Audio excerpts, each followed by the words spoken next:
Halo, Cimot, Cimot,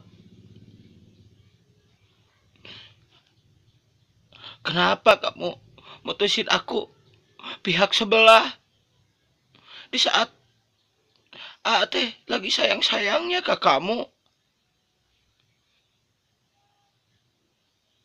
Kenapa? Sanajan kita pak jauh hari kamu, tapi aku teh geus bahagia. Iya, setiap pici kamu nonggeng oge, teh bahagia, Cimot. Sanajan belum pak amprok. Nah, ini kamu idengnya dulu. Nah, ini kamu nah ujuk-ujuk mutusin aku pihak sebelah. Kamu boga kabogoh deui.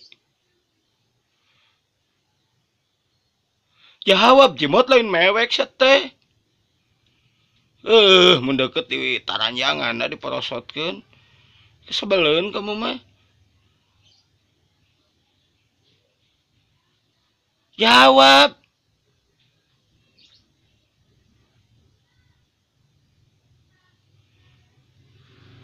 Apa ada laki-laki yang lebih ganteng dari aku?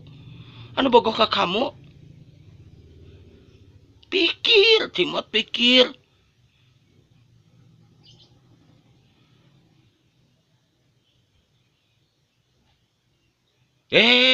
Jawab ari kamu. Sok, alasanna naon? Kurang kumaha. Nerima kamu apa adanya. Sanajan bujur kamu bodogan. Sanajan pingping kamu sing kayoan. Kurang kumaha amat tetap setia. Tetap bogoh ke kamu. Cek oke. Kamu setiap pici nonggeng we amang geus bahagia, Cimot. Saking tulusna eta teh. Nyaho teu. Kalah ka ditutup si Onyon.